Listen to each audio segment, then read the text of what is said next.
귀희의 일본 괴담.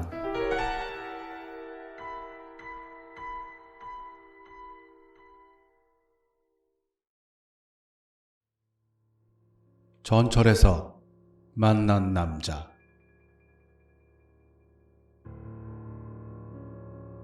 그날은 전철로 3시간 정도 걸리는 먼 곳에 있는 친구와 약속이 있어서 익숙치 않은 전철을 이용하여 만나기로 한 역에서 저녁 때까지 친구와 놀고 다시 전철에 올라 돌아오던 길이었습니다. 저녁 무렵에 전철에 타고 차량 한중간에 있는 3인용 좌석의 우측 끝에 앉았습니다.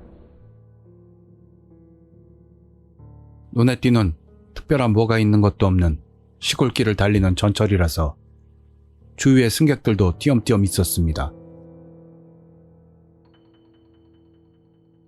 제가 앉은 자리는 두 칸 옆에 저와 비슷한 나이대인 20세 전후의 여자가 앉아서 스마트폰을 보고 있었습니다. 저도 스마트폰에 이어폰을 연결해서 좋아하는 음악을 듣고 있었습니다. 전철은 시골의 각 역마다 정차하였고 제가 친구에게 갈 때도 그랬지만 돌아갈 때도 굉장히 많은 정차역에서 정차했었고 그때마다 사람들이 타고 내리고 했었습니다. 몇 번째 역인지는 모르겠는데 전철이 다시 움직이기 시작한 때 문득 시선을 느껴 쳐다보니 20대 후반에서 30세 정도의 180 이상은 될 법한 마른 체형의 장신에다 머리를 뒤로 올백한 하얀 피부에 안경을 쓴 양복 차림의 남자와 눈이 마주쳤습니다.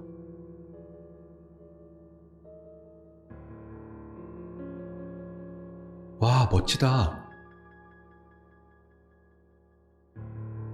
제가 사는 시골에선 웬만해선 볼 수 없는 타입의 남자라는 게 처음 인상이었습니다. 그 사람은 저와 눈이 마주치자 눈을 가늘게 하면서 미소를 지었습니다.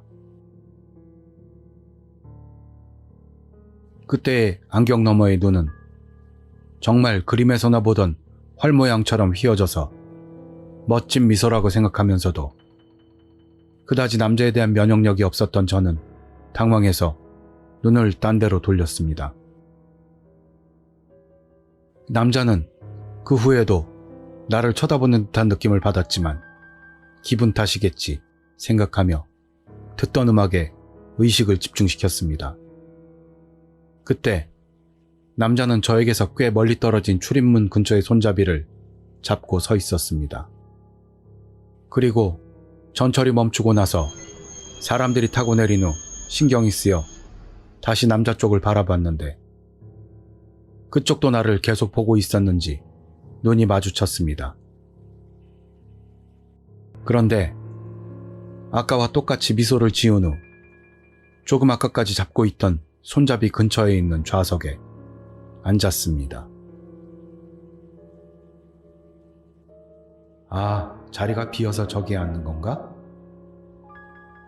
라고 생각하면서 그 남자의 시선을 피하며 창 쪽으로 고개를 돌려 전원 풍경을 바라보았습니다. 다시 전철이 멈췄습니다. 사람들이 타고 내리기 시작할 때 남자 쪽을 다시 한번 바라봤는데 아까처럼 미소를 짓고 있었고 느릿한 동작으로 한 자리 제 쪽으로 가까이 다가와 앉았습니다. 응? 왜 일부러 아까 자리에서 옮기는 거지? 라고 의문을 갖게 됐지만 좀 더 넓은 곳에 앉고 싶어 그렇겠지 생각하면서 별 신경을 안 쓰려고 했습니다. 하지만 남자의 시선은 변함없이 느껴졌습니다.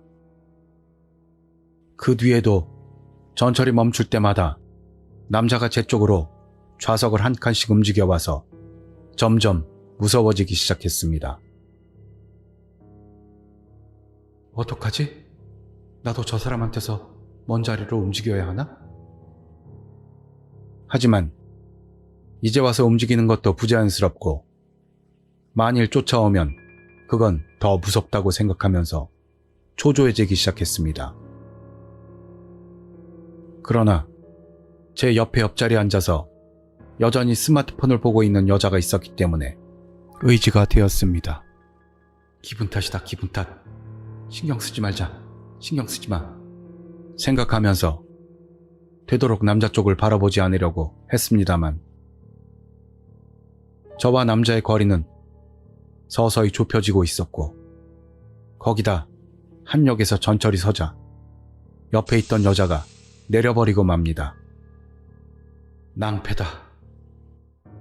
라고 되뇌이던 때는 이미 늦었습니다. 여자가 내리자마자 남자는 제 반대편 좌석에 와서 앉았습니다.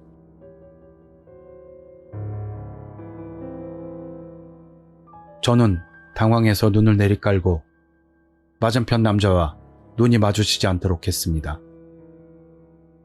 그러나 남자의 시선은 여전히 느껴져서 위험을 감지하듯 이상한 공포감이 덮쳤습니다. 어쩌지? 어쨌든 주위에 사람이 있다면 괜찮겠지라고 생각하면서 고개를 살짝 들어봤는데 어느새 그곳에는 저와 그 남자 말고는 아무도 없었습니다.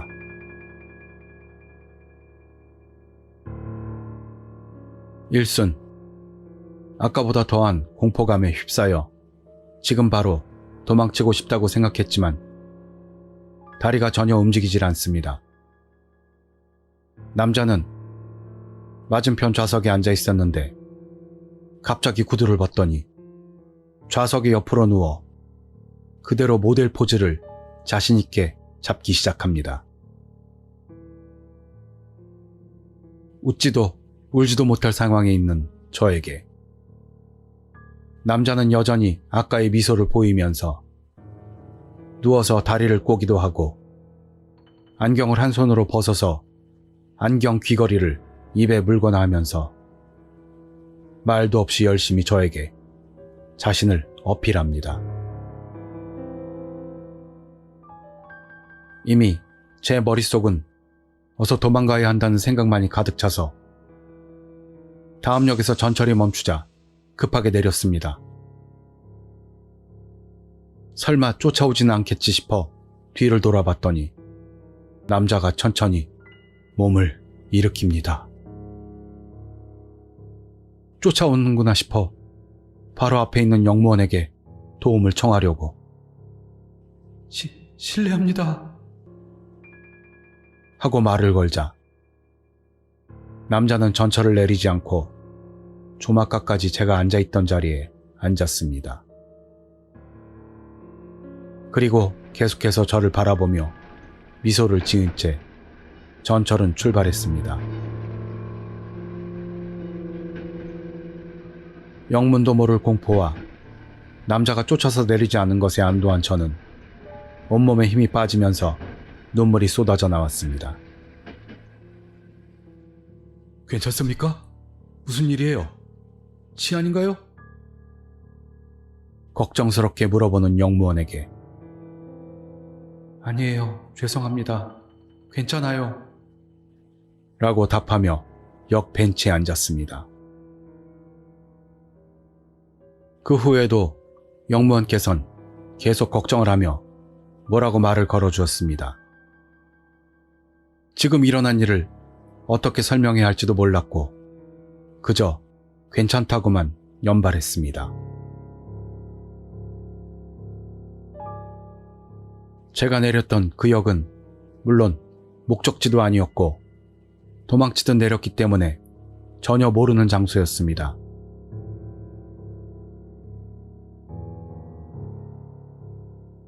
전철 몇 대를 보내면서 멍하니 있던 저는 아무리 무서워도 전철을 타지 않곤 집에 돌아갈 수가 없었으므로 최대한 용기를 쥐어짜내서 전철에 탑승했고 다행히 무사히 집이 있는 역에 다다를 수 있었습니다. 그때는 그 남자를 마주치지 않았었고 그 이후로 전철을 이용하고 있지 않습니다. 남자가 저를 계속 쳐다봤다는 건 제 착각일 수도 있습니다만 아무리 그래도 남자의 행동은 이상했다고 밖에는 생각할 수 없습니다. 지금도 활짝 미소 띈 그 얼굴이 잊혀지질 않습니다.